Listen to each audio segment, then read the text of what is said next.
Wearing a name tag, I see.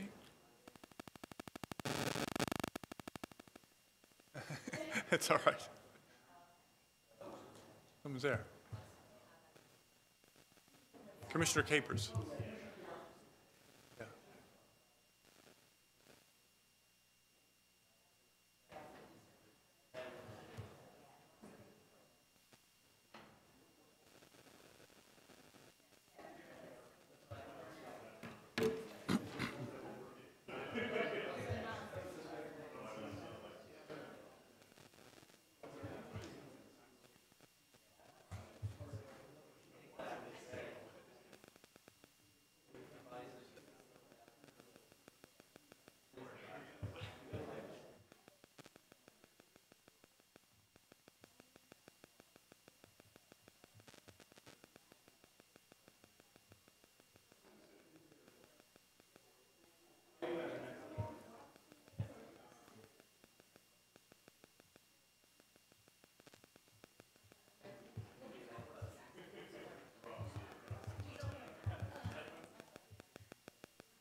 All right, Mr. Best, it's 7:30. Shall we get started?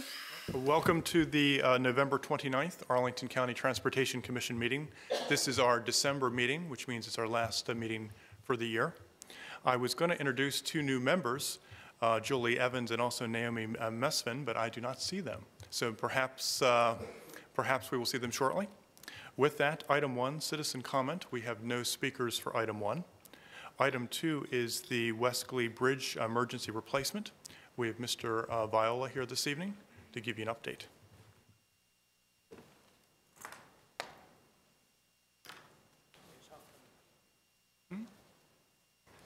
Good evening. My name is Rich Viola. I'm with Arlington County Transportation Planner, and I've been working on the bridge program for a number of years. And I wanted to bring something to your attention. This was sort of a recent development. As earlier this month, we did some inspections on the bridge that takes West Glebe Road over 4 Mile Run, the stream there on the edge of Arlington and Alexandria, and got some disturbing news from that inspection. Essentially, there's a substantial amount of structural deterioration in that bridge that hadn't been anticipated. And to the extent that now We have some weight limits put on that bridge of a maximum of 5 tons, 10,000 pounds for any vehicle traveling over it. And also, due to where a lot of the deterioration is, we've had to close the sidewalks on that bridge because a lot of the structure that holds the sidewalks, which are on the very edges of the bridge, is where the most substantial work, where the most substantial weakening is. And so we've had to create a new pedestrian way out of one of the travel lanes. So the 4-lane bridge is now a 3-lane bridge, 1 lane going into Alexandria and 2 leaving from Alexandria. So this is a situation that we're going to have to rectify by essentially replacing this bridge, and it was not anticipated in our CIP prior to this discovery. We have some money in we had some routine maintenance and things that we were expecting to have, but we are now looking at a very expensive replacement that is sort of outside of the CIP. So we're working now to try to figure out the current pricing, and it likely to be somewhere in the $8 to $12 million based upon some very preliminary estimates. And we're trying to figure out how best to fund it. The bridge is about half in Arlington and half in Alexandria. So we're hoping that Alexandria will be a major contributor to the replacement cost. And then also that we will be applying for state or regional federal money for a substantial amount of that. But in any case, there's likely to be a project or two that may not get their funding that we were expecting for this upcoming year because we're in a sort of an emergency situation on this bridge replacement. Some other things may have to be pushed back a little bit in order to allow us to kind of move forward. And we'll find out a lot more in the next few months as we put in our application in for funding and try to get some feedback from the state on that. Just to kind of also let you know that this bridge is one of 3 that were kind of built around the same time in Arlington, all around the late 50s, early 1960s. One of those is Carlin Springs Road Bridge, which has been torn down and is currently in the state of being replaced. That's good. We're getting that one done in the next few months. This bridge is the second one, and the third one is also on 4 Mile Run stream, and it's further down. It's where Mount Vernon Avenue and Arlington Ridge Road kind of share that bridge. Of the 3, it's the largest of the 3, and we're a little concerned that as we start to see failures in Carlin Springs and we're seeing failures in West Glebe, that other bridge may be a problem too. So we have sent our inspectors over to kind of evaluate that Mount Vernon Arlington Ridge bridge, and hopefully it'll come back well, that it's in good structural condition. But if we see a similar sort of problem, we may be looking at a lot more. And that is of the 3 bridges, that is the largest, longest bridge of them. And so just to let you know, we'll keep you appraised if there does seem to be a need for more work to be done there. But in any case, that's about all I can report to you right now, but I'd be happy to respond to questions that you might have. Commissioner want to tell me? Oh, first off, sort of a technical question. The bike trail goes under this. Is there going to have to be some sort of scaffolding? Are things falling off the bridge, I guess is the first question. No, but there's, not that I'm aware of at least, there's cracking in the concrete structure, which could lead to some sort of things falling off. But at this point, I don't think there's anything that is actually at danger to people underneath it who use that trail. Okay. Second question is, who is fully responsible for maintenance of this bridge, given that it's shared by Alexandria and Arlington? It's Arlington that's been maintained, that has, let's say, owns the bridge. It is our folks who do the inspection, who do the maintenance. We have in the past gotten some reimbursement from the city of Alexandria for some work that was done decades ago on this bridge, yeah. Any memorandum of understanding about how this gets divided up, responsibility gets divided up for the bridge? That's something we have to work on. I don't think that there is anything right now. I know we are in discussions with the city staff about kind of how we can cost share on this one. And we've already been reaching out to them. We've started to talk about potential for what a new design might be involved, and also the issue of cost for replacement. Okay. The final question is, this is the second time this year that a county facility has had to be replaced in an emergency basis. Is this a pattern? I'm sort of disturbed that this is a pattern that seems to be emerging. I don't know. I mean, this bridge gets, and all bridges in the county get inspected every other year. That's just the situation. We have 60 or so bridges, pedestrian to highway bridges. We do half of them in any given year. The last time I went through inspection, it was rated a 5 out of 10, which is fair. And so this time around, in the less than 2 years, it seems to have gone from 5 down to about a 3, which is a significant deterioration. I don't think there's any relationship between that and, are you talking about maybe the salt dome? Salt dome. Yeah.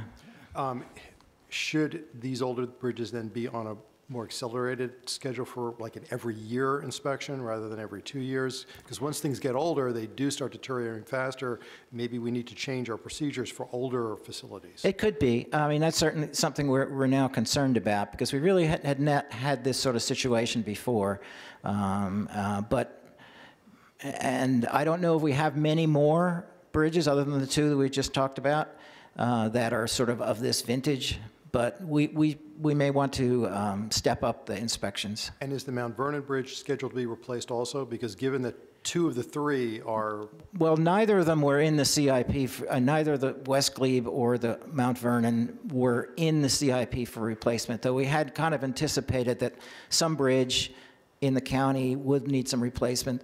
In 5 or 6 years, we sort of banked some money in our kind of accounting for a future bridge project. Well, wouldn't it be prudent at this point to start scheduling the Mount Vernon Bridge? Well, we have inspection going on right now. Not just for inspection, but for scheduling for replacement. Well, yeah, but at this point, we really won't know what we need to do until we've got our inspection done. And I don't think we're able to really acquire a lot of money for 2 bridges at the same time. So we're just going to have to take care of this West Glebe immediately, and then try to follow it up as quickly as possible with Arlington Ridge, and probably it will be needing some replacement in the near future, but we don't really know exactly what the current condition is. Thank you. Sure. Commissioner Calkins. I have 2 questions. I actually don't know the answer to this question. Where is the boundary between Alexandria and Arlington? There's a line that runs there. It isn't a neat line like one bank of 4 Mile Run, because 4 Mile Run has shifted over times. But we actually have a survey that could show us where it is, and it does run underneath this bridge, so that one end of the bridge is in the city, another end is in Arlington, but I don't know if it's 50-50 or some other percentage, yeah. Okay. And then my second question is, what type of stake does the state have in the bridge? I know that it's not a state-owned facility or controlled road. Are there opportunities for the bridge replacement fund that the state? Yes, there's a state of good repair is what VDOT refers to their funding for these kinds of infrastructure replacement type of work. So that is the area we'll be hoping to acquire money, and we're working on an application for that. Second follow-up question: do Arlington operate and maintain facilities also go on their running list of bridges, or is that something that we bring to them? Arlington facilities, meaning not non-transportation or just transportation? Own and operate our roads, except for a specific number that the state maintains and controls. Are all of Arlington's bridges part of that every 2-year reprioritization that they do of their bridges that are most critical? Or right. So I mentioned that we inspect the bridges every other year, and we get a rating, and we submit those ratings and the inspections to VDOT. And so they're aware of kind of where things are and kind of where we are in relation to other jurisdictions in the region. It's slightly different than what they do for the rest. Yeah. The 4 Mile Run plan, the older one, not the one we just adopted, envisioned moving this bridge. Yes, it does. East of its current location. Is there any thought to doing that since we're completely potentially replacing the bridge, or are we afraid we can't pull that off? Well, because of- the issue with that, I mean, on the Arlington side of the stream, it's largely just kind of a parkland with a trail that runs through it. On the Alexandria side of the stream, and the plan was to move this bridge a little further down towards, a little further south, a little bit downstream, there's commercial development. And so no one has acquired that land for a new right-of-way for a roadway leading to a bridge. So it may not be that we have the opportunity to replace this bridge and move it at the same time. We may just have to replace it and then live with that circumstances. But we're looking at what we could do, yeah. Anything else? Thank you, Mr. Viola. Thank you.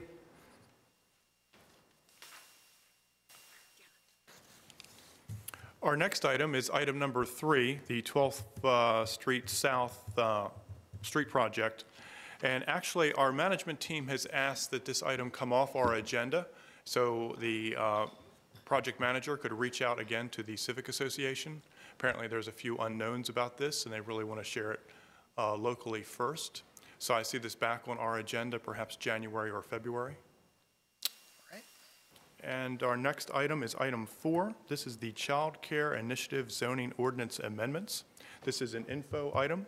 We have Kim Vaca from DCPHD here this evening, and also Robert Gibson from DES. Hi, thank you for having me. As mentioned, I'm representing the Department of Community Planning, Housing, and Development, bringing forth a pretty unique item for the Transportation Commission related to the Child Care Initiative, which is a new effort by the county starting last year, and associated zoning ordinance amendments that are related to parking, which is why we're bringing it forth to you right now. You can go to the next slide. We'll be going over several amendments and the background information associated with them for our center-based child care programs related to modifying the parking requirement for those uses and allowing parking flexibility, as well as for our family-based child care programs, which are our family daycare homes, modifying those parking requirements as well. So some background about the Child Care Initiative. This began last year in 2017 at the direction of the county board in the 2018 budget. It directed the county manager to develop a work plan to address the significant child care barriers that occur in Arlington, such as our high cost, long, lengthy wait lists. I'm sure maybe many of you are familiar with the issues that we are having. And so that led to the creation of the Child Care Initiative, which aims to promote the development of an inclusive, integrated child care system that effectively serves all Arlington County families with a priority focus on our vulnerable populations. This initiative it involved extensive community engagement since that time and led to the creation of the Child Care Initiative Action Plan, which was reviewed and accepted by the county board in July of this year. The plan includes several action steps, 19 to be specific, and many sub-action steps that seek to increase the accessibility, the availability, and quality of childcare in Arlington. And associated with that action plan is the implementation plan, which has many action steps that are in the plan and outlines the phases of implementation, starting with short term, which we're working on now to be completed the end of this year, early next year, midterm, which is over the next 2 years, and then long term from 2021 and beyond. And then we have several advocacy items as well that are ongoing all the time. So what types of childcare are we talking about specifically? Well, there are many different types of childcare. The Child Care Initiative focuses on 2 different categories. The first being our center-based programs, which are largely operated out of our commercial corridors and buildings, our public schools and community centers. Those are our typical childcare centers, preschools, daycare centers. And then our second category are the family-based childcare programs, which are operated out of residential units. Next slide, please. Over the course of the CCI, we we're tasked with identifying the barriers to opening, expanding, and operating childcare. And so in addition to the community engagement efforts that we had that involved many different meetings, we also did a survey to our childcare providers. Part of that survey, we started getting the results this summer, and about 35% of the respondents stated that one of the largest barriers to opening or expanding a childcare program is finding a space that has suitable and adequate parking. They stated that our parking ratio is too high, that many of their parking spaces are remaining empty throughout the day because their employees are commuting not by car. Additionally, that those spaces are largely functioning for pickup and drop-off of children instead of for employee parking, and that using an employee metric for the parking ratio, because our ratio, we require 1 space per every staff, limited their operations and programming flexibility because if they adjusted the age of the children or the number of the children, that influenced the number of employees, and if that increased, that means that they needed to find new parking. And so as part of the action plan, there is an action step that's stated to review and address opportunities to overcome the barriers, and parking it was identified as one. So we're hoping to address this in the phase 1 implementation bucket. So some background as to what exactly the barriers are and how we're developing our recommendations currently. As part of the survey, we asked the providers how their employees are commuting to work because we wanted to understand exactly what the parking demands are for their programs. About 36% of their staff, according to the providers, are commuting to work using alternative forms of transportation. When we looked at those centers that are within a half mile of a metro station, that increased to 43% of staff that are commuting using other forms of transportation, meaning that about 40% of those spaces aren't being used for parking. Additionally, we wanted to see how many programs are actually in close proximity to our metro stations and bus stations. For our center-based programs, 28% of them are within a half mile of a metro station, as seen by the orange dashed lines on the map. And then 74% are within a half mile of a high-frequency bus station or bus stop, which we're defining as a station or a stop along a route that has frequencies of 15 minutes or less. For our family-based programs, 7% are within a half mile of a metro station, but when you look at our bus stops, that increased to 85%. So a good chunk of them are near our bus stops.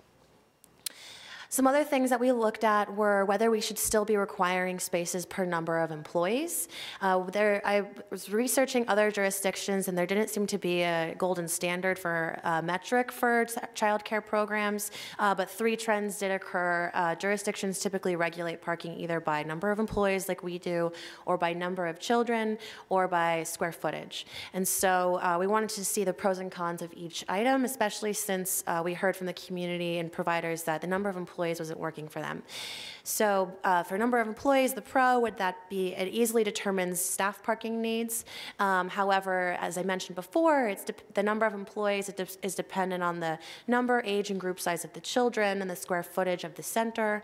It limits the center's ability to adjust their programming. The number of employees can fluctuate over time, and it's the last thing that's solved when they go through their space finding needs. First, usually they know the size of the space, then they can understand how many children that they can have, and then they understand how many employees that they need.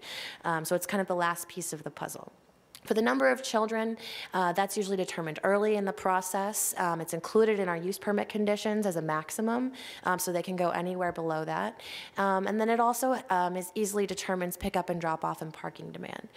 For per square footage, that's also determined early in the process. However, the size of the building is not necessarily indicative of the number of children that can be within it or the staff that's needed, and so it was felt that that was a little bit harder to determine the pickup and drop off and employee parking needs.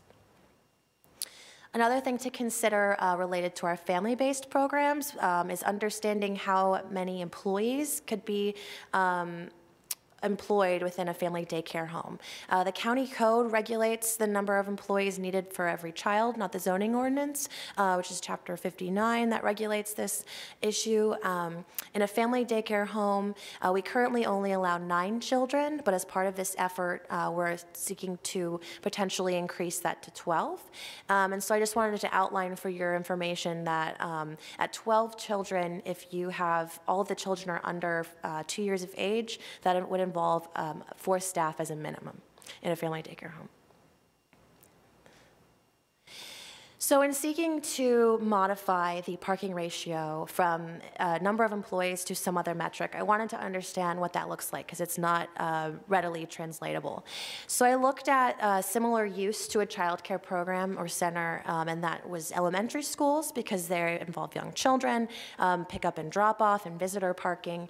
And so in our zoning ordinance, we require 2 different metrics for parking. The first being 1 space per every 7.5 students for employee parking, and then 1 space for every 40 students for visitor parking. I wanted to see what that looked like if you combined the 2 instead of having 2 separate requirements that could be figured out maybe in a parking management plan instead of in the zoning ordinance. So if you look at an elementary school with 100 students, those 2 parking requirements equate to roughly 17 spaces. Which if you translate that to spaces per children, that equates to 1 space for every 6 children.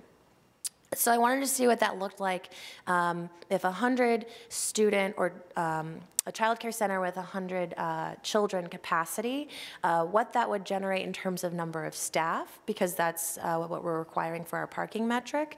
At 100 students, using the variety of ratios, you could have anywhere between a minimum of 10 staff to 34 staff, which would require anywhere between 10 spaces to 34 spaces.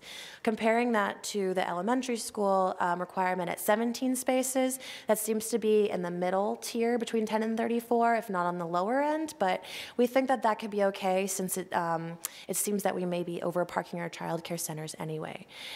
So using that metric moving forward, we are thinking about modifying our center-based program parking ratio from 1 space per employee to potentially 1 space per 6 children. We're also looking at, because we heard that, every center has different needs and parking demand based on their accessibility to their center and their proximity to metro stations and bus stops. And we currently allow parking reductions for our offices and restaurants and commercial spaces as part of the use permit process or sometimes by right. However, for child care centers, we do not allow parking reductions currently unless they're part of a site plan. So some of the feedback we got was as part of the use permit process, should we allow the county board to have flexibility to modify the parking requirement? We think yes, based on the data that we've collected. And so we are thinking that as part of the use permit requirement, the county board can modify the parking ratio if a program is located within 1/3 of a mile radius of a metro station entrance or a bus stop along a high-frequency bus route.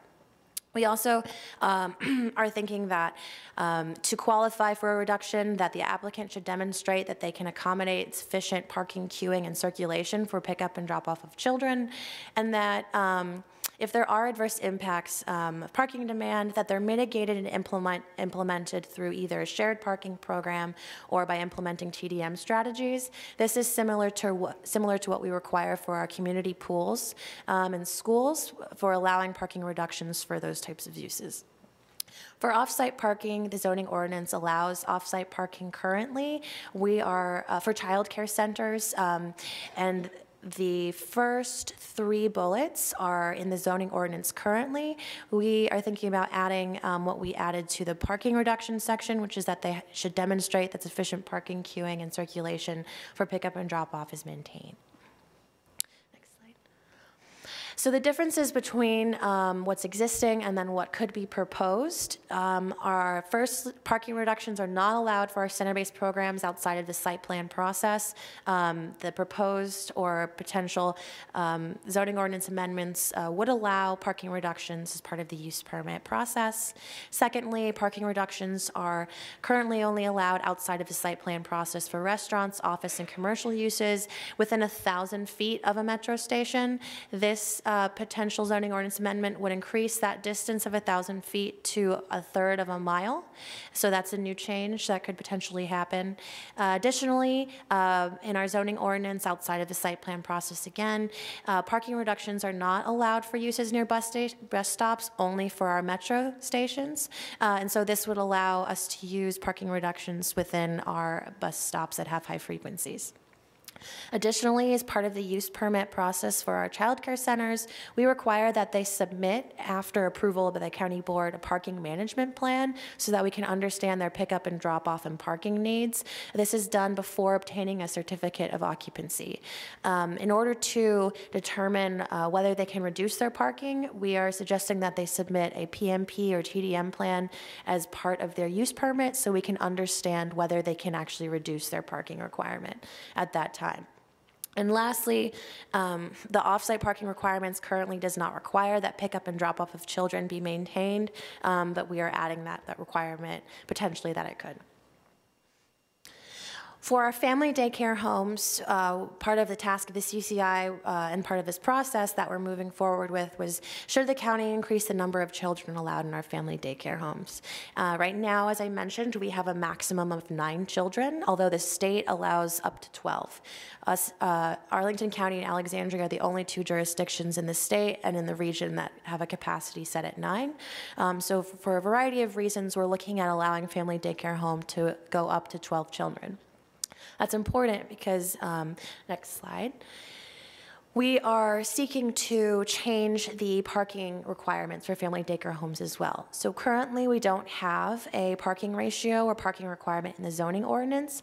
However, as part of the use permit requirement for those homes with 6 to 9 children, we have required that they provide 1 space on site available for pickup and drop off of children. And so while it's not codified in the zoning ordinance, it's been established as a best practice for all of our family daycare homes coming in. So moving forward, we would like to continue maintaining that expectation and requirement to have 1 space for homes with 6 to 9 children. And then for those homes with 10 to 12 children, because they have the potential to go up to 4 staff, and then also because there's a larger number of children, increasing that requirement to 2 spaces for every family daycare home with 10 to 12 children. When we compare to other jurisdictions, for our center-based programs, Arlington County, the first row shows our current parking ratio of 1 space per employee. Using a variety of different assumptions, I wanted to see what that would look like at a 10,000 square foot center.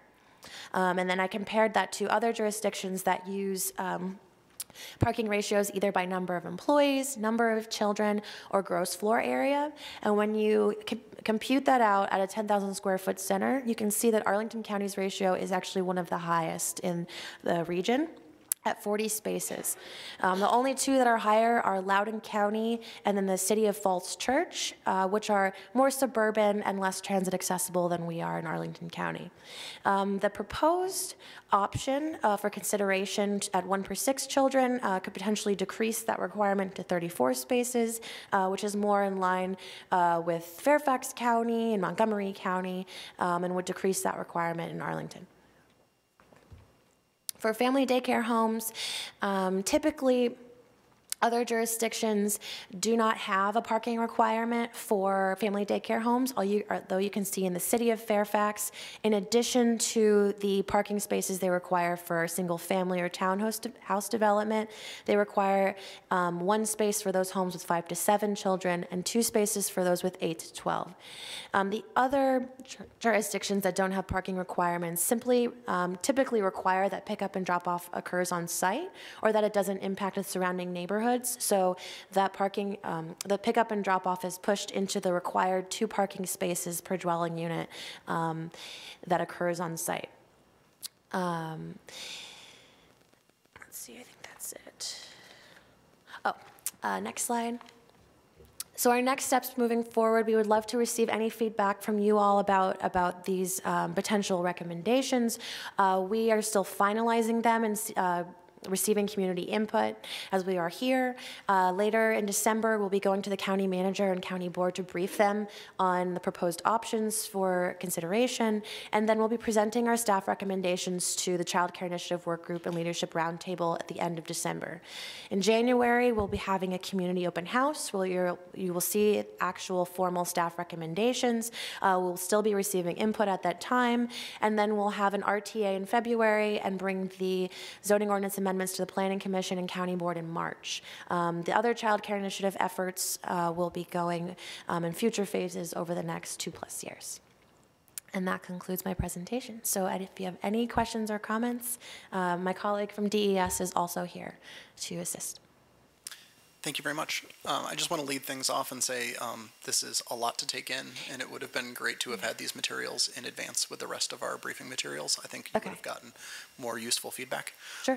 But with that said, Commissioner Lantelme. First off, I like the idea of dropping the parking requirements. I can say from anecdotally, I was regularly dropping off and picking up my grandkids from the Bright Horizons in Roslyn, and they always had empty spaces, and not just one or two.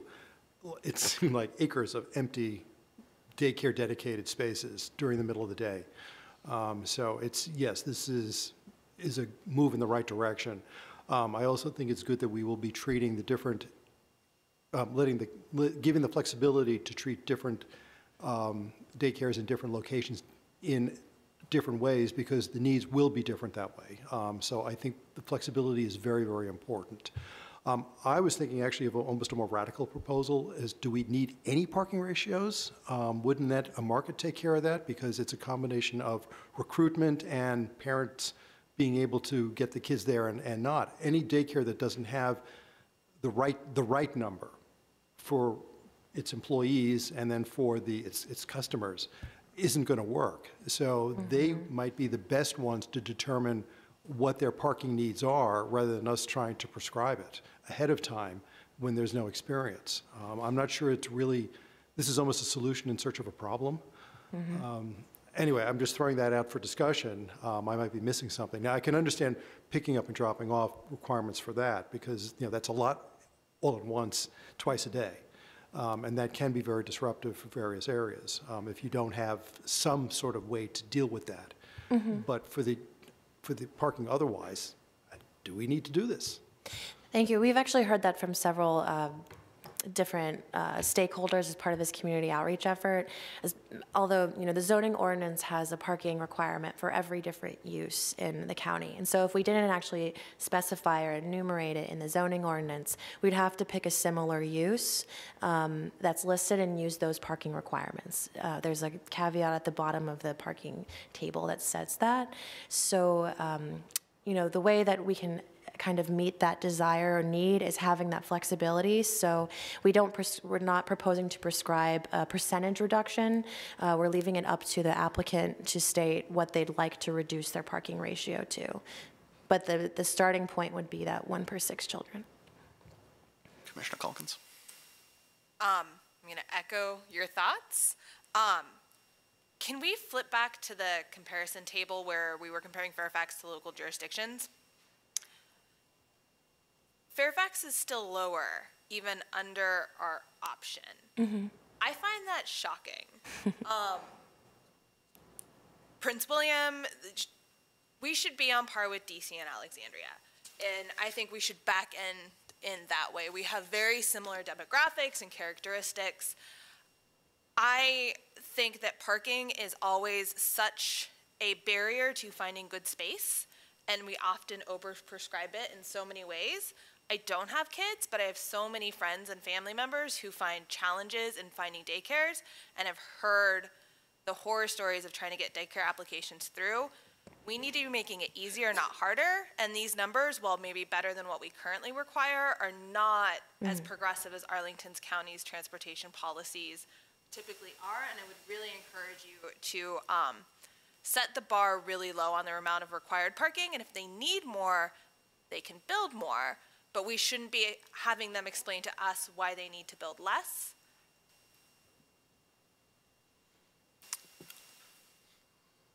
All right, I'm just gonna, since we're talking about this, I'm gonna echo in here. Can you go back to where our option kind of came from? It was a table with some other. All right, so this is looking at, explain to me this slide again, since I only saw it for the first time today. Sure. So I wanted to kind of tackle how to change the one space per employee to a different metric. And because it's not an easily translatable thing, I wanted to start with how are we currently regulating parking for a similar use in Arlington? And so I looked at elementary schools because it functions pretty similarly to a child care center. And so we have two requirements in the zoning ordinance that specify what that parking is used for. The first being parking for employees, and the second being parking for visitors. I didn't necessarily want to echo that for child care centers to specify what the parking space could be used for. So I wanted to understand if what that actually generates to for development as a whole.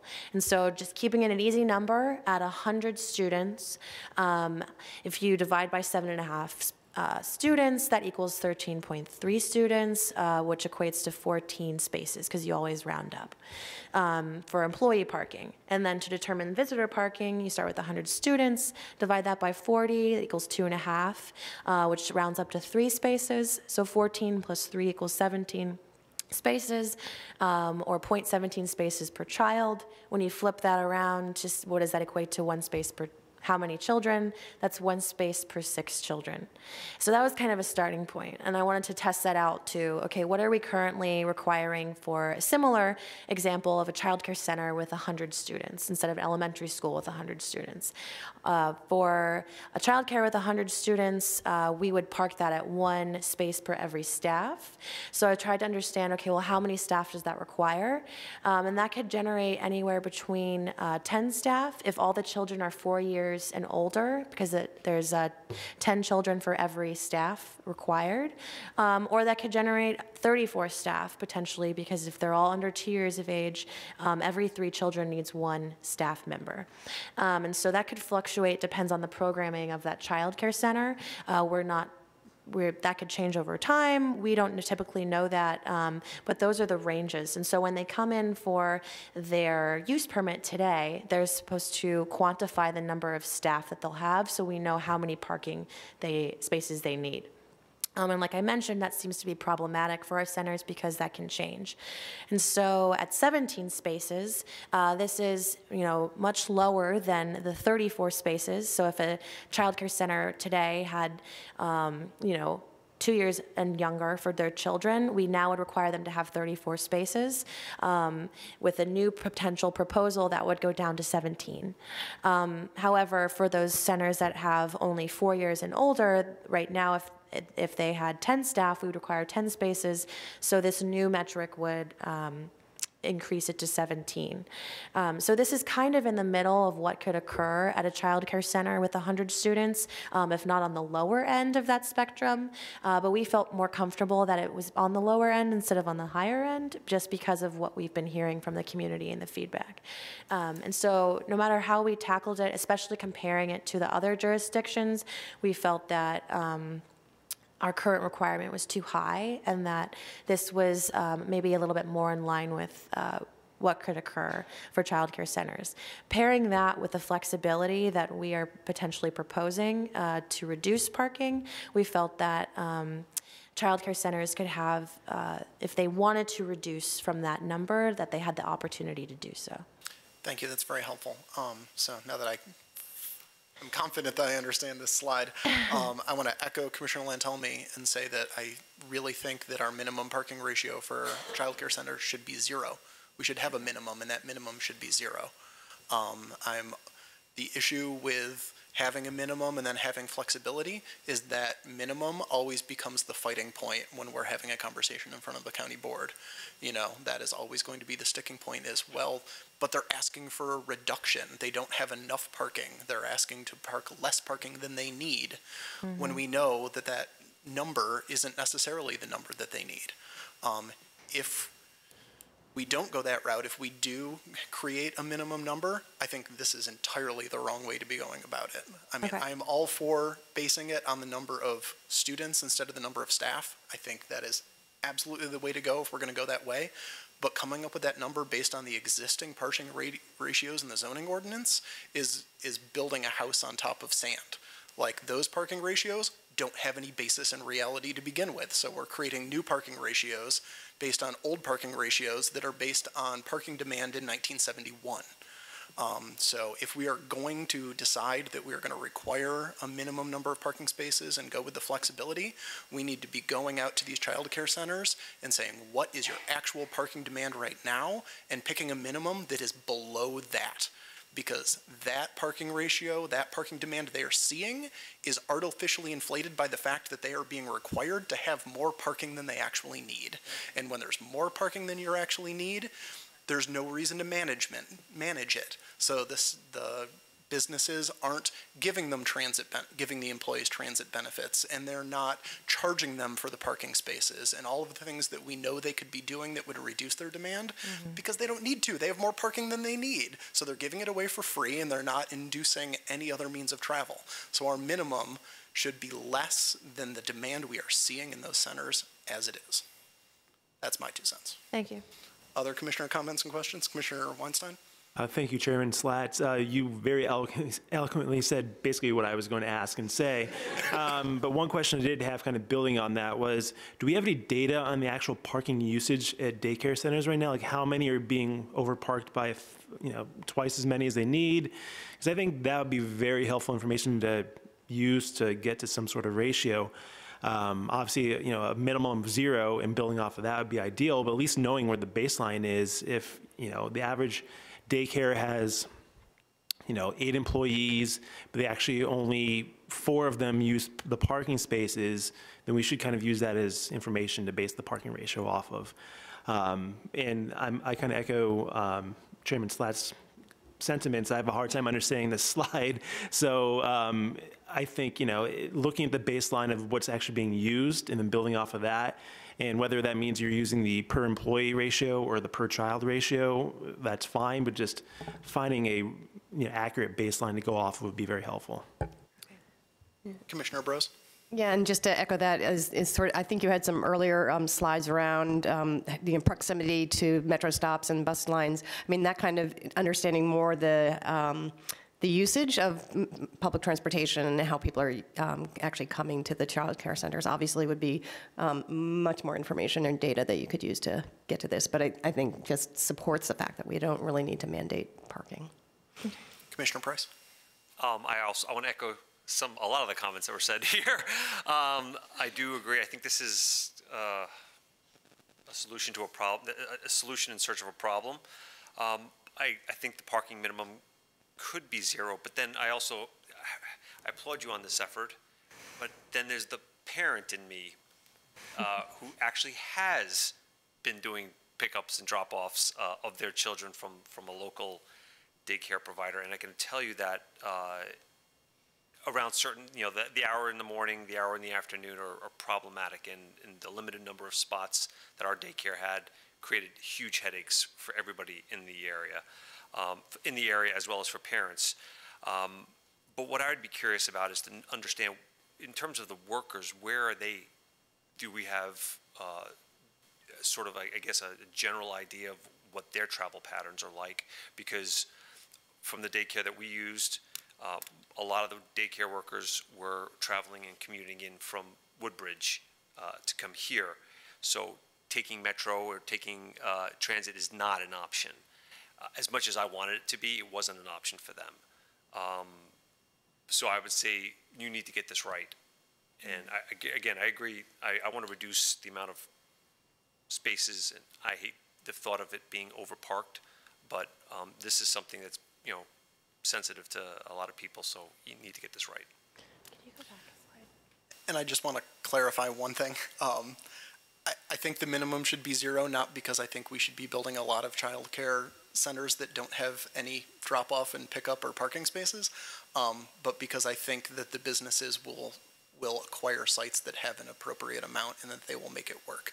I own a business that is not wholly unlike a child care center from a drop-off and pickup and parking standpoint. I own a dance studio, and we looked at, we discarded sites that we could have potentially leased because we felt like we couldn't make the parking situation work for our clientele. And so I just think, as a business owner, I trust other business owners in that more so than I do us in this public process trying to really get a fine point on that parking ratio.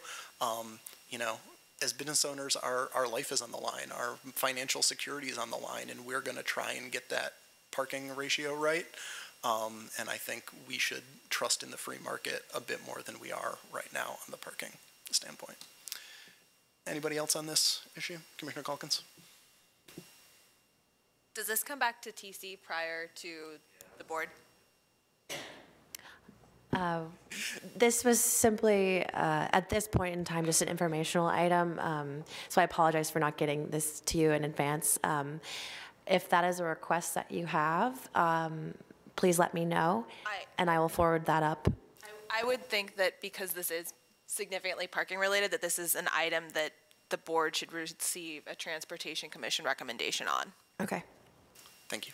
Well, certainly that's a good question, so we'll consider this with staff and also with the chairman. Thank you. Anybody else? Thank you very much. Thank you.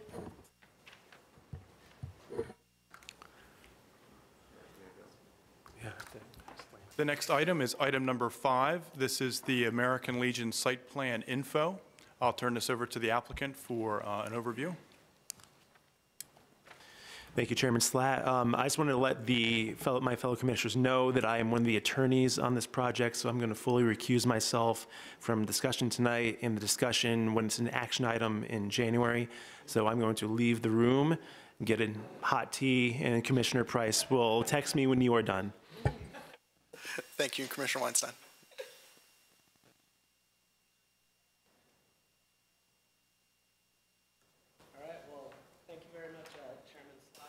Can you get your mic on?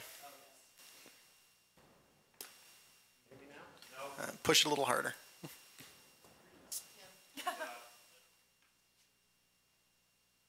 There we go.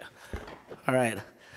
Well, thank you very much, Chairman Slatt, members of the Transportation Commission, for inviting our team to present on the American Legion site, American Legion Post 139 site, located over at 3445 Washington Boulevard. My name is Ryan Nash. I am a project manager with the Arlington Partnership for Affordable Housing. I'm here with our team. We have John Kinney from Bean Kinney. He is our land counsel. We have Antoinette Isherwood from Walter Phillips, our civil engineer.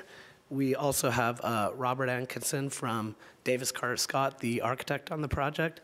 And we also have Dan Van Pelt from Grove Slade, our traffic engineer.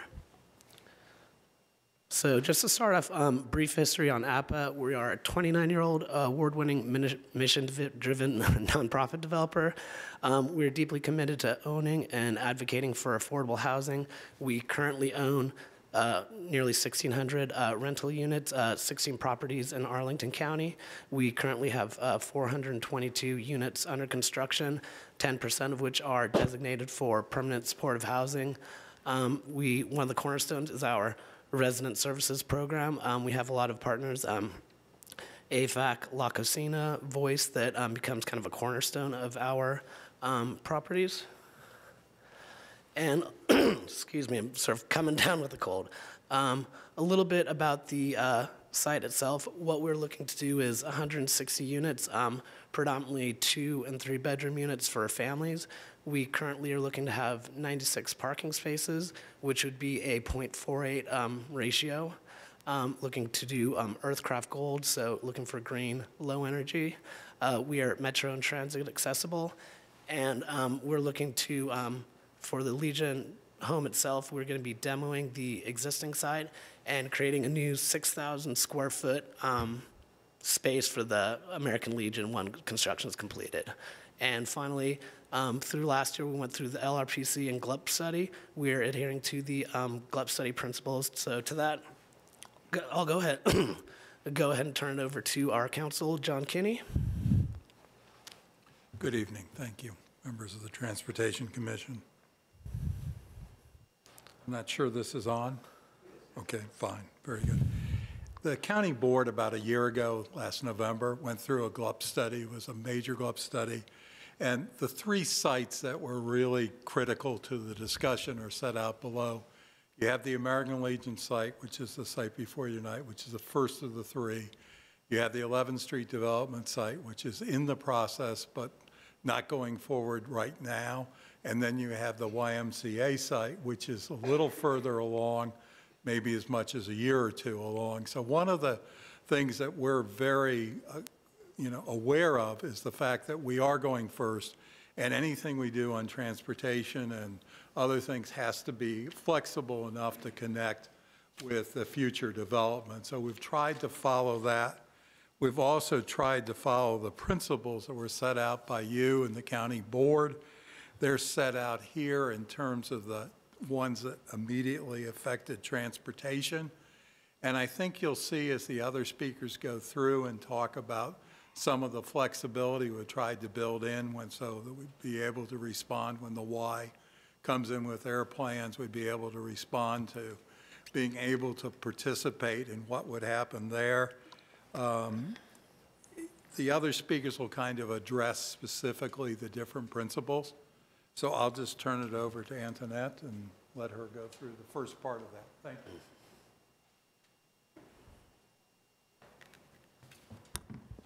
Hi, I'm Antoinette Sherwood. Sorry, I also have a cold this evening.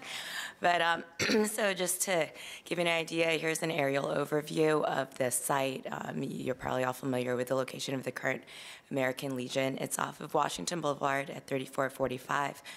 Over on the right-hand side is Kirkwood, and over on the left-hand side is Lincoln. 12th Road does tee into our site, and then to the north is 13th. And so here's just an exhibit we created, taken from the circulation and public space concept that was part of the GLUP study that shows the desired, circulation around the site. And so the orange arrows indicate vehicular access, and the blue arrows indicate some pedestrian access. And so this is really what we based our layout off of. So here's just, I know it's a little bit hard to read, but here's our site layout. You'll see that we have a proposed alley over on the west side of our site. That's where that vehicular pedestrian access was desired. That does end at the north side of our site where it hits the Y.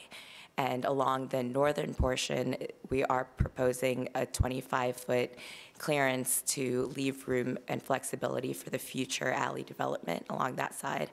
Along both of these, along both the western and the northern alley, we're proposing a public access easement. And our garage entrance is currently located along the north portion of our site off of that alley, as well as a loading dock. And just to give you an idea, we do have this section here of what we're proposing for the alley.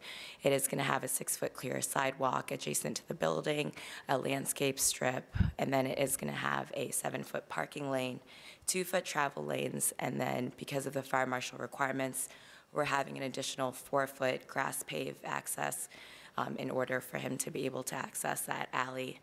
And then there's a leftover 2-foot landscape strip on that side. And then I don't have this section here, but on Washington Boulevard, we are proposing to keep the location of the curb, but we're going to have a bump in for parking that was requested.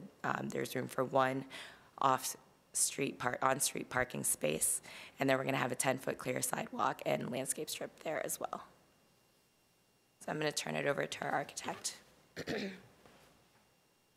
evening. Robert Atkinson with Davis Carter Scott Architects. I may be the one healthy member of our team. Just want to quickly walk you through the architecture of the building. If you'll notice in this slide at the bottom of the building, it's a medium gray brick. Above that is 4 levels of lighter gray brick. And the top 2 floors are a fiber cement board, which is basically a lightweight concrete panel, but the exterior surface is finished in a way so that it either looks like metal or like a glazed ceramic. So it's quite handsome material, actually. Next. Okay, this is looking down the alleyway back towards Washington Boulevard. You can see the single-family houses on the right, and then our garage entrance on the left. We have been requested and are glad to do it to provide a screening wall for the residents so that they don't get car lights into their windows and whatnot. So we've been working very carefully with them and continue to look at options to make them as happy as we can make them, put it that way. Okay, this is the back on the north side of the property, going adjacent to the YMCA. And this is actually evolving after discussions with the staff, but we haven't had time to do a new perspective. But there'll be basically a planting strip, 5 feet, adjacent to the building, 6-foot sidewalk, and then an additional 5 feet of planting. Next. And then this is just to go through the ground floor. If you look at the left-hand side of the screen along Washington Boulevard, that's the 6,000 square feet for the American Legion. The purple areas indicate the amenity spaces for the residential portions of the building. Yellow is the leasing office, and then also residential on, this is just typical first floor. You also notice that there's a bike room that's located here, and we have 67 bike stalls, bike stations. Our requirement is 65, so we actually exceed that by a little bit. And I'll show you the other location when we get down to the garage level. And now I want to turn it back over to... Power head to Grove Slade. Grove Slade. Thanks, Robert. I'm Dan Van Pelt with Grove Slade. As far as I know, I feel okay, but I guess I'll let you know a little later this evening. So I'm going to talk to you a little bit about some of the highlights from the multimodal transportation assessment, and I think just Matt did a great job of orienting and locating the site. But the site, you're probably all pretty familiar with it. It's a very walkable area. WalkScore gives it a walker's paradise score. We're about a half mile from 2 metro stations, served by 4 bus routes. And there is existing bicycle and pedestrian facilities that serve the site. As it was described a little bit by Antoinette already, is that the streetscape along Washington will be improved along with this project. There's access to Capital Bike Share, and I think Robert just touched upon the bike the bike parking that will be in the project, and we have that again a little more in this presentation. So next slide, please.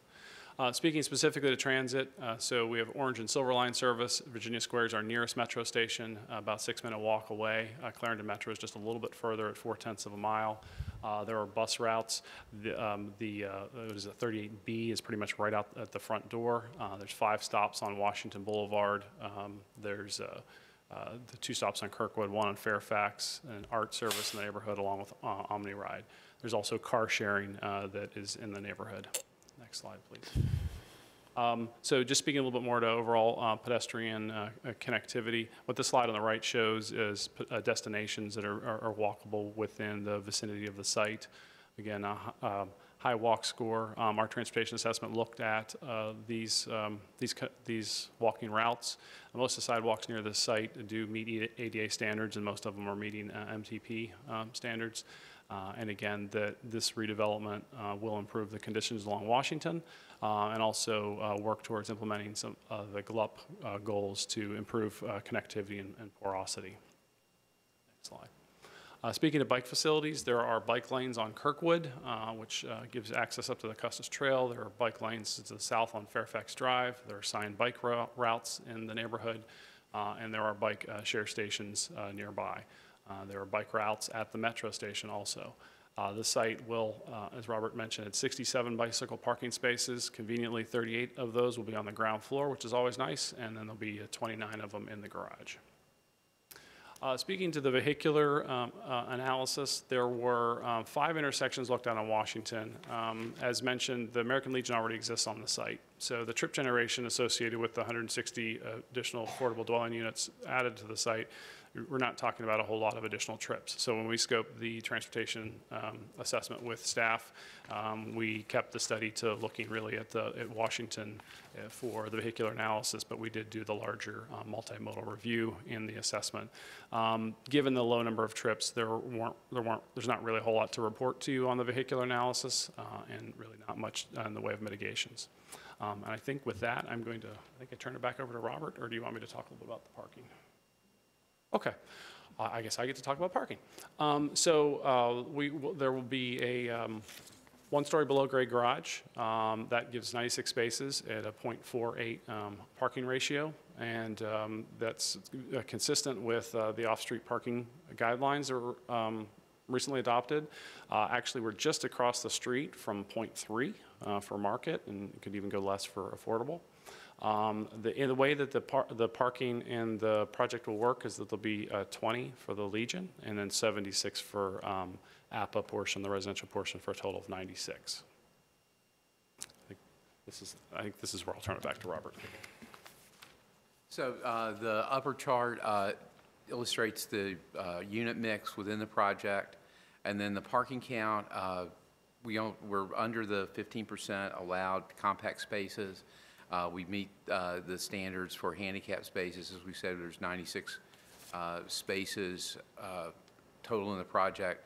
The 0.48 parking ratio is consistent with other APA projects, the 1,600 other units that they own in the county, and those projects, and they've been working very well. Obviously, as you said, with the businesses, APA's in the same position. They don't want to build any more or any less parking than they actually need. So they're very confident that this is a number that's going to work for this project. Next. And this just shows you the single level of garage that we're going to have. You can see there's a bike storage area on the upper right-hand corner. For a garage on a site like this, which is a very tight, kind of unusual configuration, it's a very, very, very efficient garage. And so I think that's about summarizes the garage.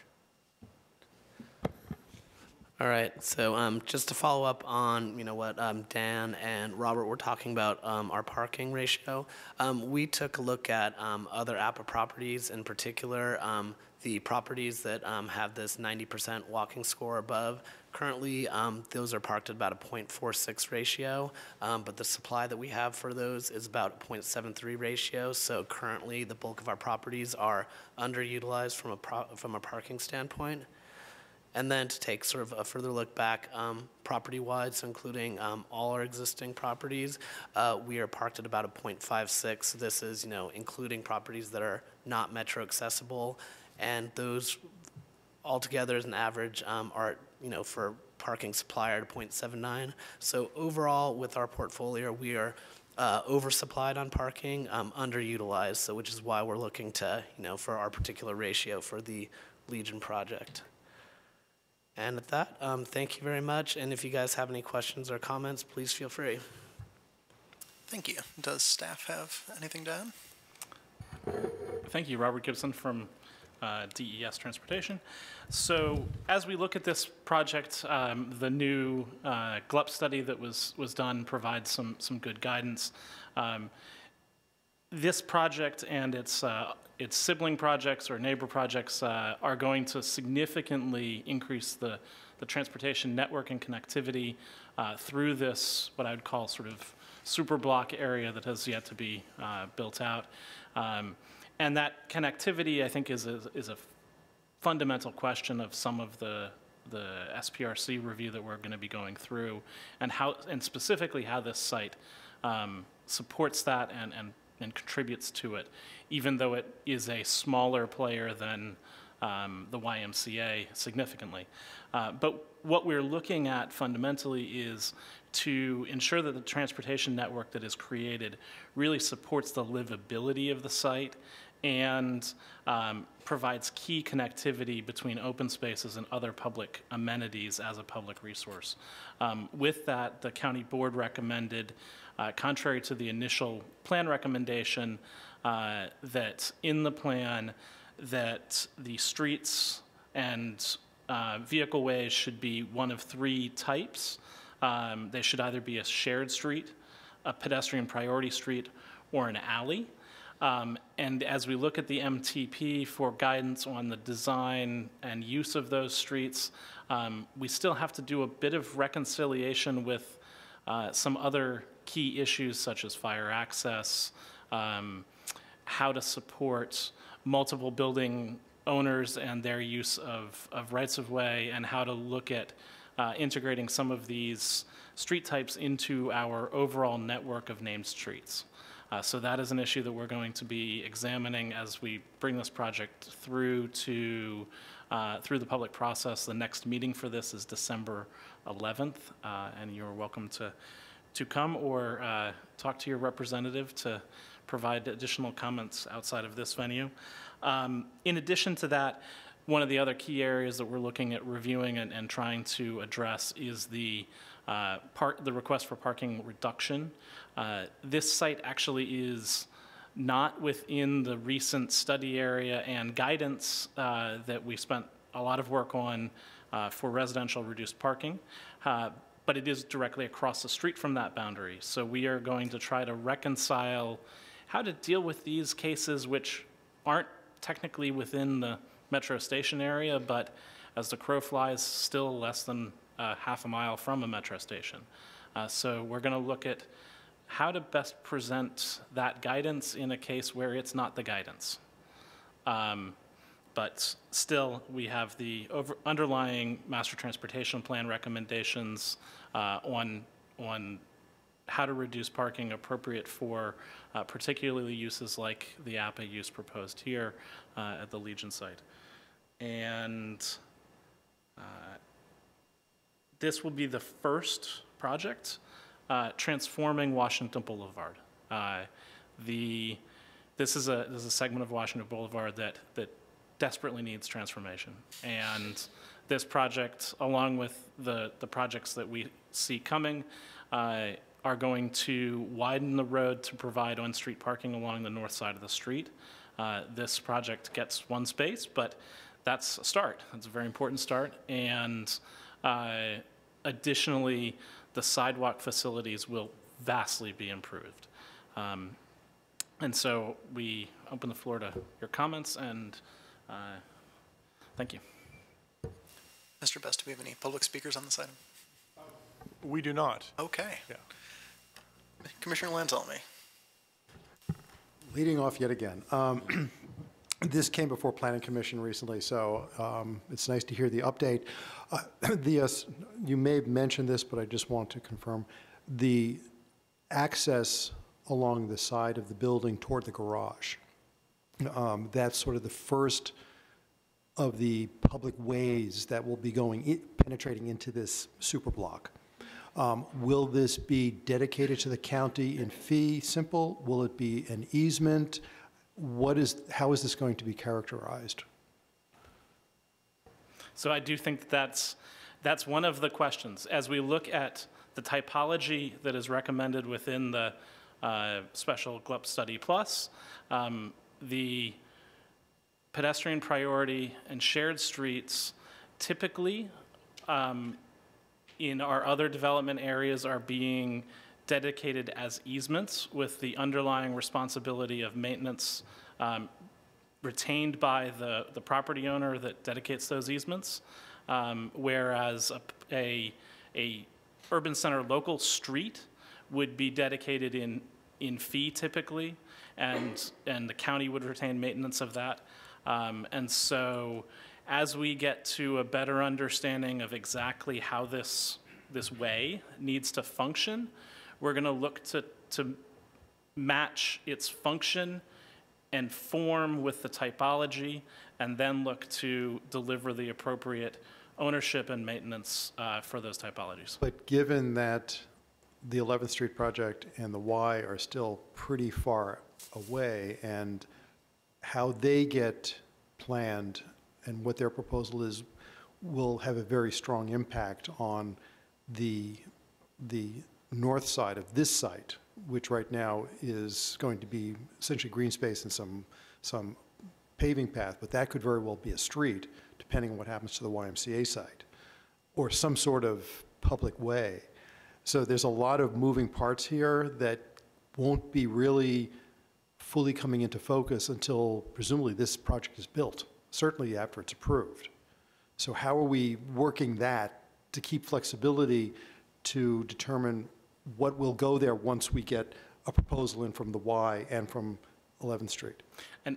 And so there's two different elements or portions of this site that are contributing to the future street network. There's the north-south connection that runs the main frontage of this building, and that is largely being delivered by this project as we would envision it. I'll get on to the east. The east-west connection is largely intended to occur on the YMCA site.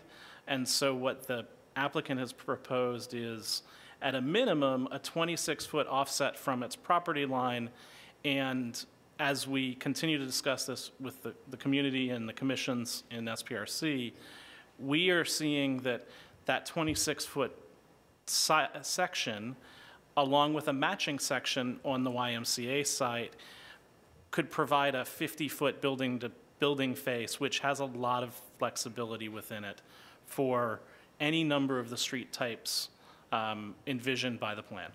So the applicant would be open then, depending on what typology is decided, to either dedicating it in fee simple or as an easement, or whatever might come of it? I think that we are going to work with the applicant to ensure that regardless of the typology, that the dedication is spelled out in the conditions. Okay, thank you. Commissioner Brose, did you have something? Just a slight concern. I think it's great that there's such an emphasis on the sidewalks and the ability to have the access to the metros and the buses. But I've been on that street Washington Boulevard quite a bit, and it's a very busy intersection right at Kirkwood and Washington Boulevard in the morning. And I can just see people trying to scatter across Washington Boulevard because there's no actual crosswalk there, for example. Is there one right there too? Right in front of the building. Okay. All right. Oh, she found it. Okay. I thought there wasn't. Take it back. That does bring up my question that I'd been holding on to, though, which is, to what extent does this new public way align with the existing light at the George Mason campus? Not very well. Not very. And so what we are looking at is how to deal with an interim condition. Currently, the driveway within the parking lane within the casual adventure site is signalized and is technically a part of that signal. And what likely will happen, but not guaranteed, is that when the casual adventure site redevelops, the signalization would switch.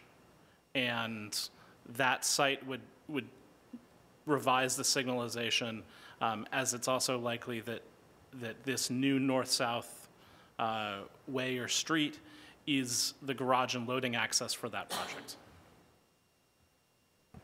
So in the meantime, when you come out of this site to Washington Boulevard, you're at essentially an unsignalized intersection? You are just before a signalized intersection. And I know that the applicant has done a transportation study that has looked at full access from that. I can't guarantee that will happen, but I don't think that we're going to make a decision on restricting right in, right out until we see some empirical evidence. Sure feels right in, right out, but Commissioner Calkins? That's actually, they teed me up really well, because I live within probably a third of a mile, like from here, and walk to the Giant all the time. It is a very challenging part of Washington Boulevard. The streets don't make sense. The intersections don't make sense. I am happy there's a crosswalk right there, especially because my understanding is this is going to be 100% veteran occupied, affordable. Not anymore? Okay. Huh? I'm sorry, 50%. 50%. Washington Post lied.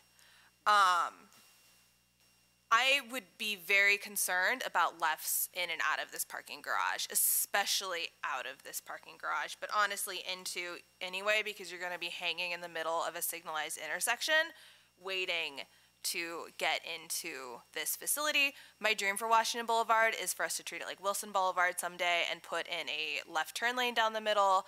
I think the more urban Arlington gets, the more we need to really think about what we want Washington Boulevard to be, and do we want it to be a multimodal corridor that people can drive on if they need to, or do we want it to be a secret freeway through Ballston and Virginia Square?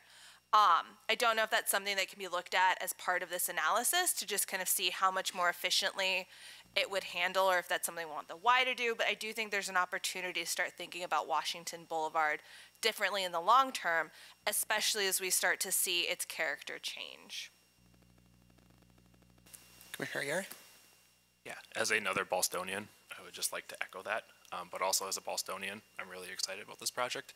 I'm really happy to welcome more affordable housing to our neighborhood, and I'm really happy to see that the APOT team for this building put together what looks to be evidence and research-based parking ratios. And I would say, as a statement again, that if our guidance tells us that those ratios might not be appropriate for a site that's less than half a mile from a metro station, then our guidance might be wrong, even though that process was a multi-year process. But when I first saw that map, I was kind of astounded by it, because as I'm so fond of saying, I can throw a stone and hit a metro station from there. I shouldn't have to park it evenly. Commissioner Capers, did you have something? Yeah, I believe you guys covered it. Oh, okay. Awesome. Anybody else? I will just say, moving forward, that I would very much like to see this public way move more in the sort of pedestrian priority street, green street sort of look and feel, perhaps similar to what we got in that alley in Ballston off of Glebe Road that I don't think is built yet, but looked great in the renderings. It's built? All right, I got to get back there. Awesome. Yeah, I remember we had a lot of conversation about what these streets should look like during the special GLUP study, and I would say not like what is currently proposed by the applicant is what we had settled on. All right. See you back at SPRC. The commission will take a 5-minute break while we prepare for the next item. Terrific, and I'd also like to introduce one of our new members, Naomi Mesfin. Welcome. Naomi joins us from Marymount University and is our first ever non-voting member.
Mr. Weinstein, did you get a cupcake in the lobby?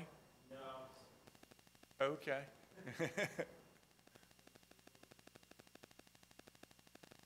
good.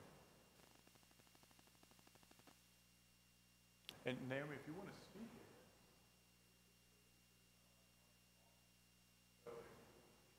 Just push the button. Okay. Okay.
cupcakes in the lobby. So, well, that's sort of a long story. Apparently, there was some sort of tenant appreciation, which I didn't hear anything about till it was over. And they called about cupcakes. So there, as you're leaving, you can grab a cupcake up by the guard. Alrighty. Are we ready with our audience of one to talk about some grants? And Our audience of one is going to present a couple things. So our next item is item 6, the I-66 commuter choice. This is an action item, and Richard Roisman is here this evening to give you an overview. Mr. Chairman, as an employee of Fairfax County, the jurisdiction has also compete for this grant. I will have to recuse myself from voting on this item this evening. Absolutely. Thank you very much. Good evening, Commissioners. Again, Rich Roisman from DS Transportation. I actually have 2 action items for you this evening. The first one, number 6, is applications to the Northern Virginia Transportation Commission for regional grants under the fiscal year 2020 I-66 Commuter Choice Program. This is an action item. We are looking for the Commission's endorsement of the projects and the ranking of the projects that were shown in the draft board report that you received in your packet distribution. I do want to note one change, one change to a project that impacts the total. After further review by both Transit and TE&O, the cost estimate for project rank number 3, the bus only and HOV lane on Lee Highway, is now $1.5 million. That raises the total ask for the program to $6.9 million. So you can go ahead and make that change in what you have in the draft you have in front of you. I'm not going to spend too much time on the background for the program. It hasn't changed substantively since last year when you also reviewed the county's grant applications. There is an anticipation of about $20 million in availability for the program this year. The requirement for ranking is new to the program, and it is required in the resolution that's going to go to the county board. The evaluation criteria, again, are largely the same as last year. There have been a few changes in weights. The technical merit piece is now to 55%. I think that was looked at a little bit differently last time, and at 45%. And the highest priority project, only the number 1 ranked project, does receive 10 bonus points. Still trying to rectify that with the requirement to rank all projects, but those are the rules of the program. Staff has reviewed the program eligibility requirements and the evaluation criteria alongside various plans, including the TDP, the ACCS, TDM strategic plan, and the adopted CIP. And so we have 6 projects that we're proposing for application. I will go through them briefly in the order in which they are ranked. The first one is a new traffic signal at the Washington Boulevard entrance to the East Falls Church Metro Rail Station with an estimate of $750,000. This will install a traffic signal and appropriate pedestrian improvements at a location just on the north side of the East Falls Church Metro Rail Station. This intersection is currently unsignalized, so it will improve traffic safety and pedestrian safety, improve access to the Metro Rail Station, and supports a planned future expansion of the bus bays at the station.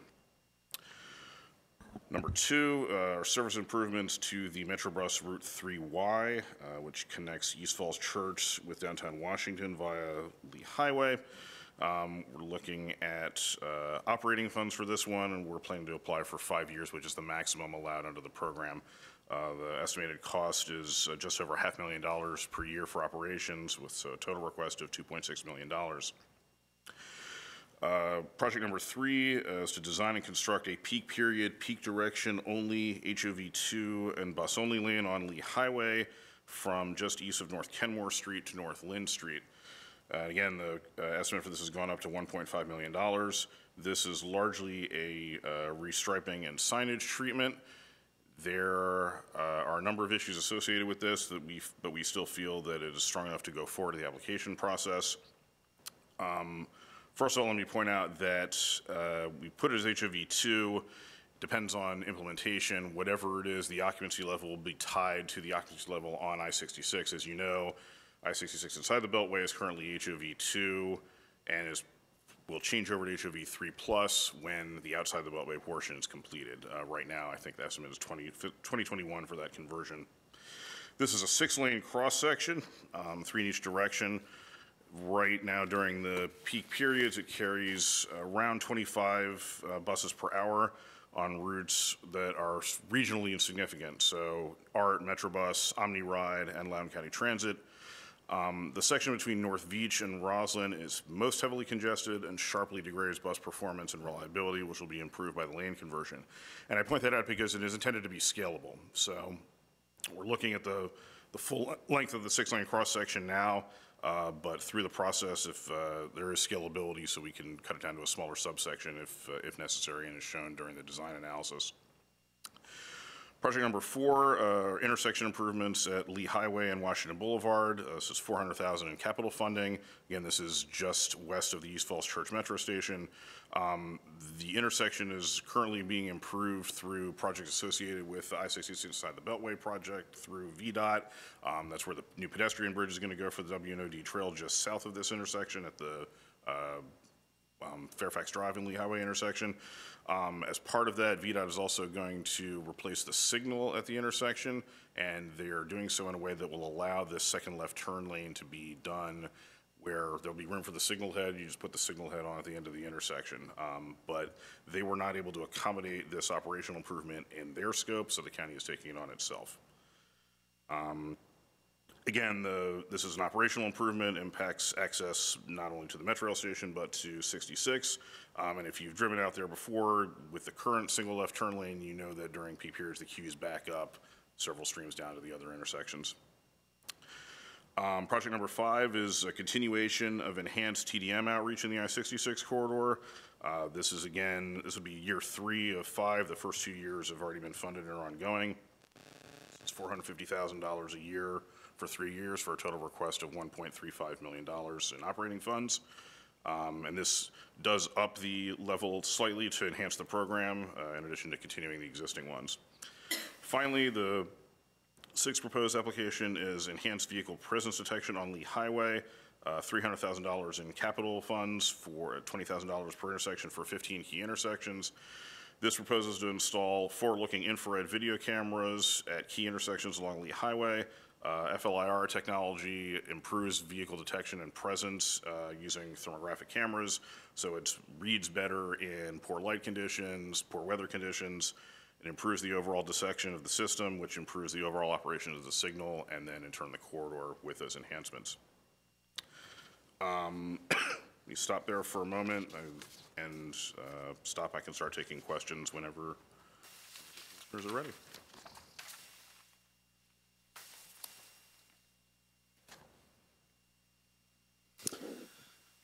Anybody want to kick things off? Have questions? Commissioner Erie. Yeah, just a couple questions about number 3, maybe 2.5 questions, we'll say. My first, any idea how much that would actually improve, like, on-time performance for the buses traveling in those bus and HOV only lanes in the morning or afternoon rush direction? We don't have firm estimates now in terms of the time savings that would be associated with them. That would come through part of the design process, but we know that most of the travel time is in that last congested section, and people are losing a lot of time compatibility at those areas, but we don't have a hard number on it as of yet. Okay, and then I guess my other question and a half would be, are there any other bus-only lanes in Arlington County aside from, I think, Metroway lanes, and how are those actually enforced? Because, I mean, that would be my only concern with this. Enforcement is an issue that's been raised. Off the top of my head, I'm not coming up with any besides Metroway. Commissioner Calkins has a couple. There's a Q jump on Glebe. Oh, that's right. There's a what? Q jump? Quincy and Glebe? Yes. Yeah. Yes. It does not always work well. Probably I never noticed it. Yeah, because it seems like enforcement would be a huge issue, because my understanding was when the red line shutdowns happened in DC and those bus-only lanes popped up despite being marked and signed to some extent. Right.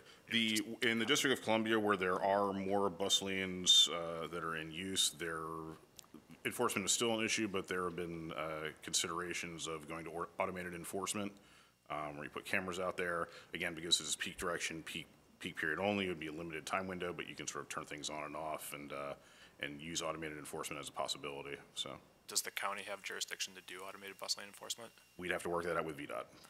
Thank you. Commissioner Lantelmi.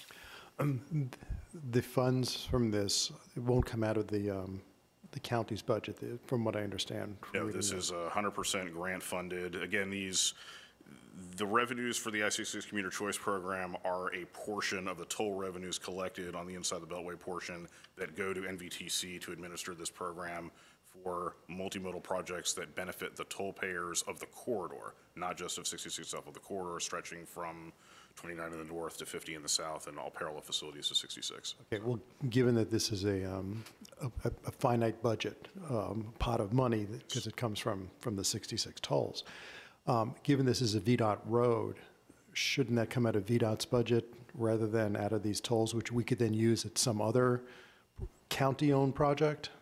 I don't think VDOT would consider advancing this project on their own as their project. Having said that, we have reached out to them and we have gotten some questions back. Enforcement is one of the concerns they have. Also, looking carefully at the operations of the facility. It is currently roughly 22,000 average weekday traffic. Break that down along 3 lanes and take out the peak of the peak. And we'd, as part of the design work, we would have to do some simulation operational analysis to make sure it doesn't blow up the roadway. So they're not on board with it yet? They are not on board. They have said they have questions. We can answer those questions. They have not said no. But they could veto it. I mean, it's still their road. Their roadway. Yeah, they could veto it. It's their roadway. Okay. Is this project in the CIP? It is not. It is in the TDP. In the TDP, let's take that back. The bus lane itself is not in the TDP. 29 is considered part of the primary transit network within the TDP, and it supports a level of service which is not currently achieved on 29, but would benefit from having this bus lane in place. My next question is about the intersection improvements at Lee Highway and Washington Boulevard. Is that consistent with the East Falls Church sector plan? Does the sector plan call for intersection improvements here? Does it have a cross section? Does it call for a second left turn lane? I do not know. I'll have to get back to you on that. All right. Other question? Commissioner Clement? Yes. Well, first of all, I want to applaud you for these projects. They are definitely look good. But I do have a question about the enhanced vehicle presence detection on the highway. What is the purpose of that?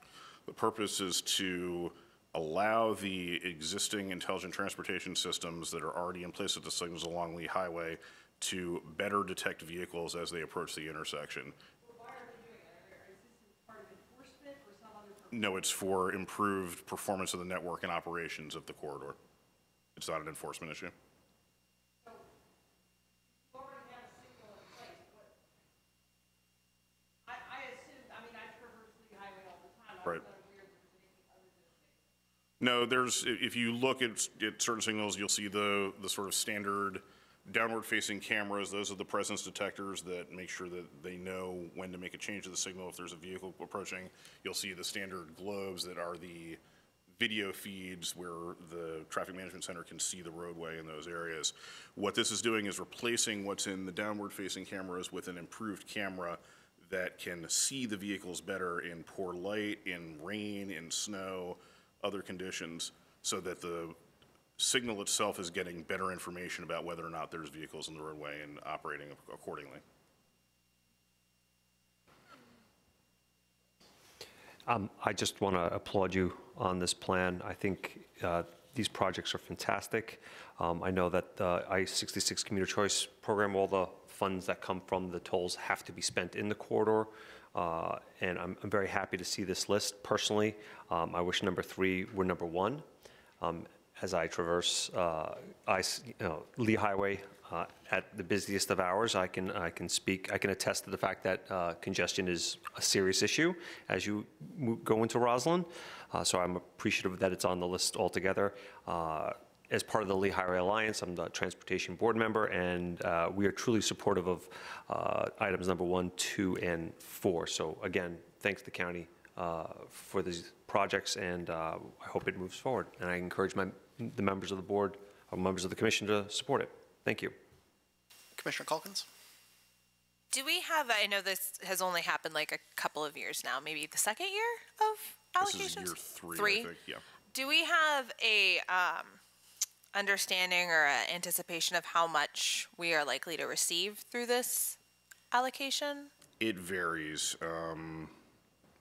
We're at the high end of the range that we had sort of sought as we were looking at projects.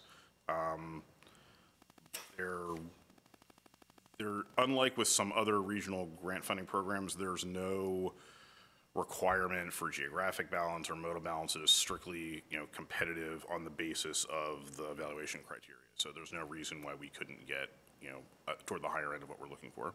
Are we worried that some of the projects in our lower ranking could usurp some of our higher ranked projects? It's a possibility, but at the $7 million level, it's not unheard of to put all 6 in there. I don't think we're really. And if there is the case, there may be a hard line, and when the evaluation comes through, where some of the bottom projects may end up falling out, but we all think they're reasonably competitive. Okay. Other commission questions or concerns? Let me just add before you wrap up and move to a vote that I neglected to mention during this that, as many commissioners are aware, there is a separate county planning initiative that is just kicking off on Plan Lee Highway. We are coordinating with our counterparts in CPHD. Particularly for number 3, that project does not preclude, first of all, it's consistent with the charge to the Plan Lee Highway folks, and it doesn't preclude other solutions that may come up in transportation during that process. But that is a multi-year process, and we see an immediate need for relief on the corridor right now. So, honestly, that's my concern. I feel like applying for this grant puts the cart before the horse and sets out an expectation and spends money predetermining a solution for that area of Lee Highway without actually having done the planning for Lee Highway. I think it may be the right solution for that area of Lee Highway, but I'm concerned about the public process or lack thereof that puts a grant for a solution on this area of Lee Highway prior to a planning process for Lee Highway. I don't know if other commissioners feel similarly, but if I were somebody who lived along Lee Highway and saw this planning process coming along, and then all of a sudden the process starts, and the next day in Arl Now is an announcement that Arlington has received a grant to convert 2 lanes of Lee Highway to HOV only and bus only,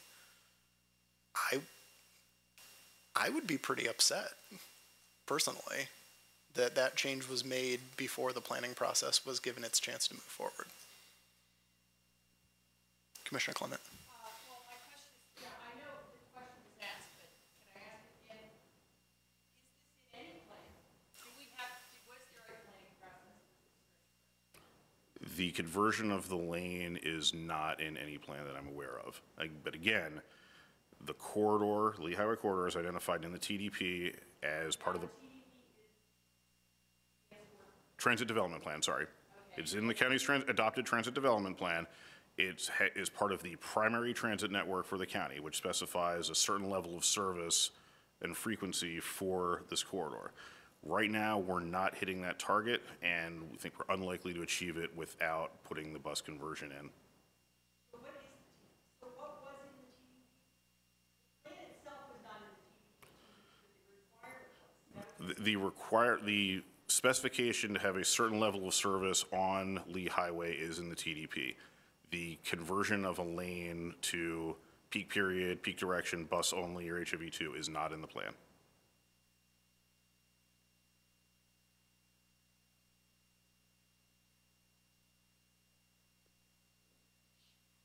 But we are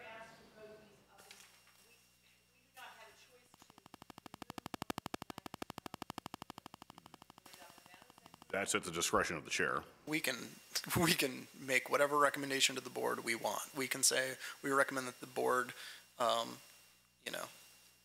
approve, apply for grants for 1, 2, 3, and 6, or 1, 2, 4, and 5, or that we endorse all of them, but we think that number 3 should be priority number 1, or whatever we want. I'm trying to feel out my other commissioners, because I'm feeling that we should not be endorsing bus-only lanes and HOV lanes on Lee Highway without a public process. I think it's putting the cart before the horse. But if I'm out here on a limb on my own, I'm not going to waste our time. Commissioner Calkins. I can understand where you're coming from on that, but I look at this as an operational improvement.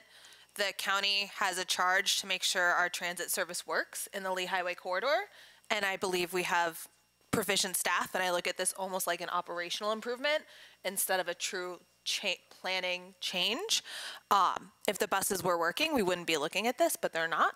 So I think staff has probably assessed the need based on their charge in the TDP to provide quality bus service. And if this is what staff thinks is our best solution to make sure that we can provide quality bus service for Arlington residents and workers, I'm inclined to support staff's recommendation. Commissioner Price. I mean, I would agree with that as well. I mean, I've showed these recommendations to the Lee Highway Alliance, and I will dare to the powers that be at the Lee Highway Alliance, and there's been no reservation for approving any of these projects. They think they're good. I agree that, right now there's not been a public process on this, but what they're proposing, especially on item number 3, is not a permanent solution. I mean, striping, really? I mean, this can be done away with if it shows that it has not proven effective. And I don't think it inhibits our moving forward with Plan Lee Highway at any length. So I would feel comfortable voting in favor of these, especially since the money needs to be spent on this corridor anyway.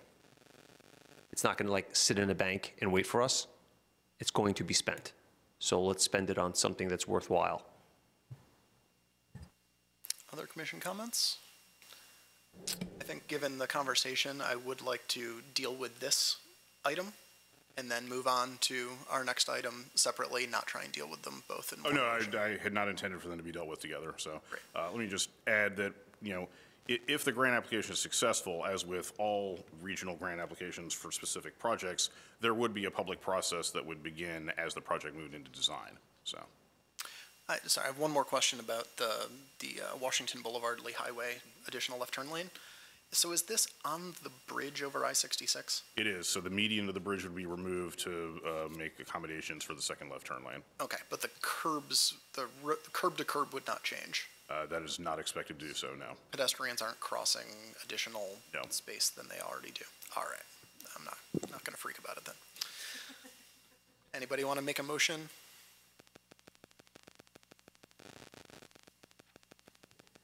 I'll make the motion. I move that we approve the county manager's recommendations to adopt the resolution included here, authorizing Arlington County's applications to NVTC for grant funding in an amount up to $6.4 million. Oh, is it 6.9? Sorry. Right, you did say that. 6.9 million for up to 6 projects under the FY 2020 I-66 Commuter Choice Program, and authorize the county manager and or his designee to execute a standard project agreement for approved projects subject to the approval of such agreement as to form by the county attorney. That's been seconded. Is there any conversation on the motion? I'm just saying I am going to vote against the motion. I just am not comfortable with skipping a public process via grant application, though I think it would be a great project. I just think we should have talked about it first, but I totally understand why other people are okay with moving forward. All right, all those in favor? That's 1, 2, 3, 4, 5, 6, 7. All those opposed? 1, and then 1 abstention, correct? Yes. All right. Thank you. We can move on to the next item. Thank you. The next item, number 7, is projects and priorities for the Congestion Mitigation and Air Quality and Regional Surface Transportation Program funding for fiscal year 2025. CMAQ and RSTP funds are federal sources of transportation revenue for the county.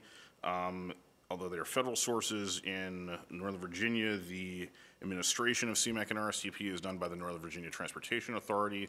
So these applications will actually go to the NVTA. The funds are allocated on a 6-year schedule, so every year we go to the next out year. In this case, this is fiscal 2025. The requests for the previous years have already been determined by the CTB and included in the state 6-year improvement program. Table 1 of the draft board report shows the current allocations of CMAQ and RSTP funds and the proposed request for fiscal year 2025. The bulk of these funds go to fund the operations of the Arlington County Community Services Program, the county's TDM program. We are looking for fiscal year 2025 for priorities for 3 projects. The first one is Transportation System Management and Integrated Corridor Management, request of $600,000 from RSTP. This is an ITS project that is enhancing the signal system and the robustness of the intelligent transportation systems throughout the county. You can see the description in the draft board report. We're requesting $7 million in CMAQ funds for fiscal 2025 for Arlington County Community Services. Again, this is for funding the operations of the TDM program for things like the commuter stores, internet store, commuter direct, and the work and research of the Arlington Transportation Partners. Together, these programs convert approximately 42,000 car trips to alternate modes every weekday. And then finally, and this is new for the program, we're requesting $300,000 for bicycle wayfinding from CMAQ in fiscal year 2025. This is to improve the countywide system of bicycle wayfinding signage across the county's bicycle network. You can also see the two other things that are in the current allocations, capital bike share and traffic signal optimization. Because of the cycle of these programs and their allocations in earlier years, we are not requesting funds for fiscal year 2025. So we're just looking at the 3 priorities, the TSM and Integrated Corridor Management, ACCS, and bicycle wayfinding. And again, we are asking for commission action on an endorsement of these priorities so we can go forth with applications to the NVTA, which are due soon. All right, are there commission questions? Commissioner Clement. I just want to applaud you again. I'm glad you're going after MVTA money. I do it all the time. Very cheap with us. Thank you. Just to clarify, this is not NVTA money. This is federal money that is administered by the authority. So it's different pots, but. Sure. So I have an inside baseball question. So my understanding is that about 120 million of the 295 million that has been promised by the state for transportation improvements as part of the Amazon deal is in fact CMAQ money. Is it the same CMAQ money that gets administered by NVTA? Is it different? Is that going to impact the amount of CMAQ money we can apply for in the future? It's simply too early in the process for us to know. So it's true. I mean, I've read the same thing, but we don't have any additional information. So at this point, it's business as usual for our regular applications for CMAQ and RSTP. If we get additional information down the line that impacts these applications or the CMAQ program as a whole, and there's information to communicate back to the commission, we will come back to you. All right.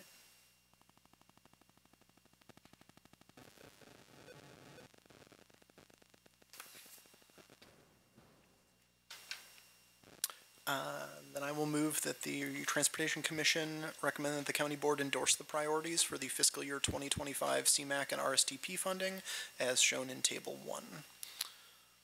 I'll second. Any discussion? All those in favor? Opposed? And we got our recusal. All right. Thank you. Thank you.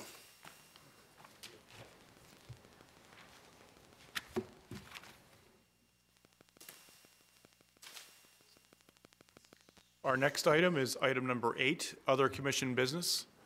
One item that I have is the next meeting will be, tentatively, will be January 10th. So with that, staff wishes you a safe and happy holiday season. And we will have, of course, this is our December meeting. And I'm sure we'll have a lot of follow-up in December. So you will hear from me, it just will not be at a meeting. Awesome. So yeah, put that date on your calendar. You didn't have it on your calendar before because it's in a new year. And at that meeting, we'll adopt a full calendar for 2019. But if you want to watch the county board's organizational meeting, they will adopt a calendar, and ours will look a lot like the Thursday before the Planning Commission meeting before their regular meeting, because that's when we generally meet. Though sounds like we will have to dodge things like Halloween and potentially the 4th of July. So, any other commission business? Reports in? Awesome. Thanks a lot, people. Great, thank you.